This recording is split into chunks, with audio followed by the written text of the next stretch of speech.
Hello there. Dr. Bill Crawford here, psychologist, speaker, author of 8 books, host of 2 PBS specials. Here again to bring you another tip on how to help you create the life you want. Specifically, how to use my life from the top of the mind philosophy to bring more clarity, confidence, creativity into everything you do. Today, I want to begin a process of helping people deal with difficult people. This is something I do in my seminars. It's in the third part of my book, Life from the Top of the Mind. It's all about how do we deal with people from what I call the top of the mind, from this clear, confident, creative part of who we are. And it's something that a lot of people want to know because I think there's, we're all dealing with difficult people out there from time to time. So there's a 6-step process that generally takes me about an hour or so to go through, and then we have Q&A. So what I want to do today is kind of go to step 1, kind of make sure that we do it a step at a time, because each step precludes the next. It builds on the next. So it's a precursor to being able to do it effectively. So step 1 has to do with how we go into a conversation, or frankly, whether we go into a conversation. In order to deal with someone, to kind of get them to shift what I call from their resistant brain to their receptive brain, we've got to make a determination of whether this person is worth spending time and energy on. Because it's no small feat to get someone to actually shift from being difficult to not being difficult. Now, one of the things you might want to ask yourself when you're dealing with someone is, okay, on a scale of 1 to 10, how important is this person in my life? And the answer is 0 or not very. Certainly maybe some driver on the freeway or some clerk that doesn't give us the service we deserve, or even someone, that we work with, coworker. This isn't that important in our life. One of the ways of dealing with that person is going, okay, well, how do I deal with someone who isn't important in my life? I don't give them a second thought. See, I don't run them over and over in my mind, because if I run them over and over in my mind, I've just made them the most important person in my life. There's a great quote from Winston Churchill I love. He says, "You'll never reach your destination if you stop and throw stones at every dog that barks." That means if we let people who aren't important to us trigger us, throw us into that lower brain, trigger our stress, frustration, anger, resentment, they're just going to be triggered all the time, because there's way too many barking dogs out there. So what we want to do in the first place is make sure that we have chosen to deal with someone who is indeed important. Another quote I love that's one of my YouTube videos is in my book. It says, okay, how do you keep people from jerking your chain? Don't give your chain to jerks. And what that means is, don't look to someone who's in the knee-jerk part of the brain for understanding or validation, or give them permission to jerk you around. So certainly we don't want to do that with people who are unimportant to us. How about the people who are important to us, however? People in our family and our organization, people we want to be influential with. In order to be influential with them, the first step is to be willing to go into that conversation in the top of the mind. For those of you who follow my Life from the Top of the Mind philosophy, we got these 3 parts of the brain: brainstem, neocortex, limbic system. Brainstem is the fight or flight. Neocortex, what I call the top of the mind. This is where we have access to our clarity, confidence, creativity, compassion. The middle brain, the limbic system, serves as the scanner, processor, router part of the brain. And if we're not careful, full of care, not worried, this middle brain will interpret some difficult person as dangerous and throw us into the lower brain that's designed to deal with danger.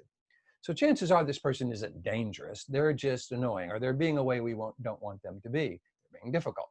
So what we want to do is to make sure we are going into that conversation clear about how we want to be. We want to go in centered. Think of yourself as a martial artist. If you're going in kind of throwing off center, or being kind of thrown around, or somebody throws a punch and we try to punch back, that's not going to work, because we're not being centered. We're not being focused. We're kind of almost reacting to them. So you want to go in clear about how you want to be.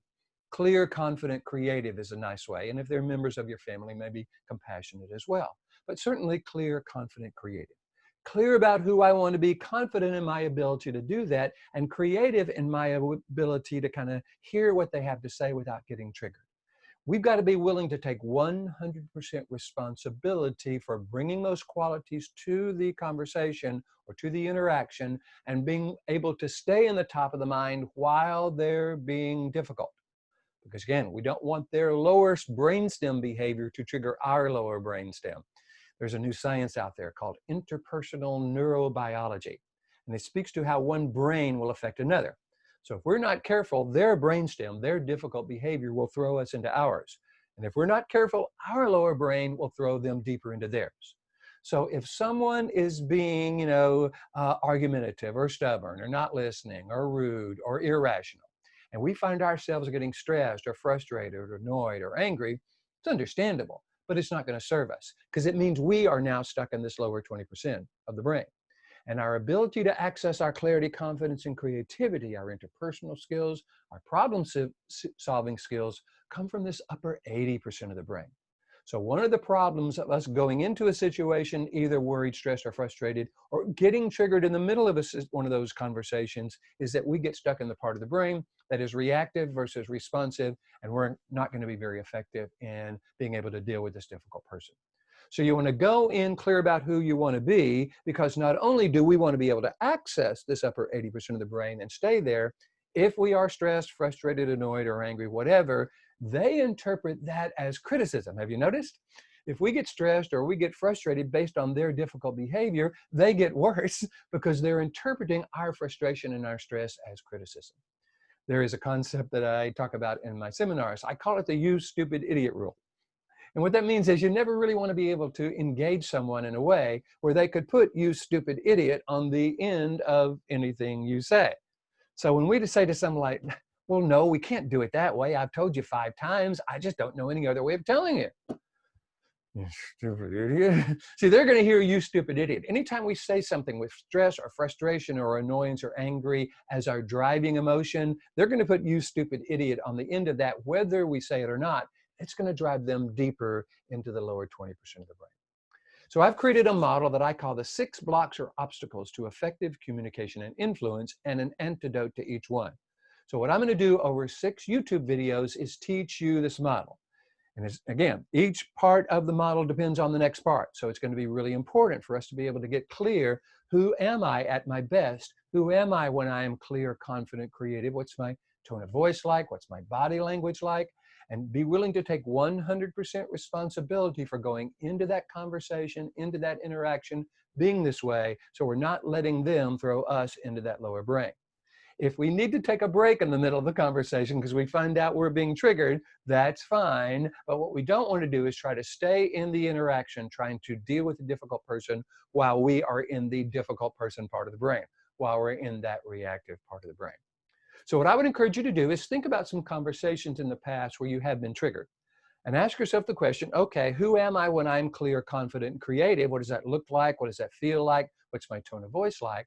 And begin to imagine being in that conversation in the past where you got triggered in a way where you are centered and focused and clear and confident and creative. Because anything we imagine begins to create new neural pathways in our brain. You know, in my book, Life from the Top of the Mind, this is what I teach when I go around the world. By the way, this is now on Audible for those of you who like to listen. The first 2/3 of the book are about how to understand how the brain works, how to get to the top of the mind, and how to stay there. And then I go into how to deal with difficult people.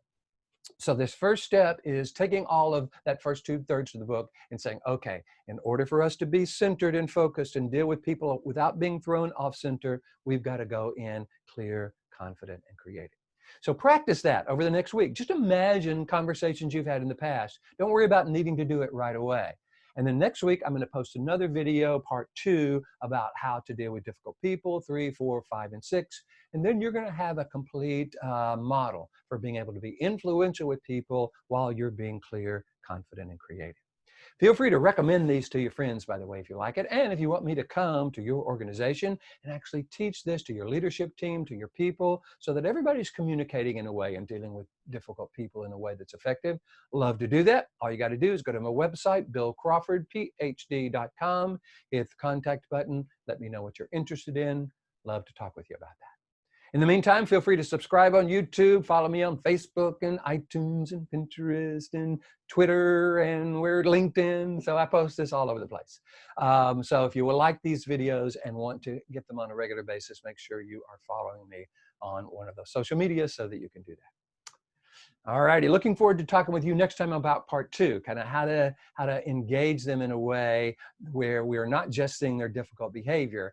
And I'm going to talk more about that around the neuroscience of dealing with difficult people.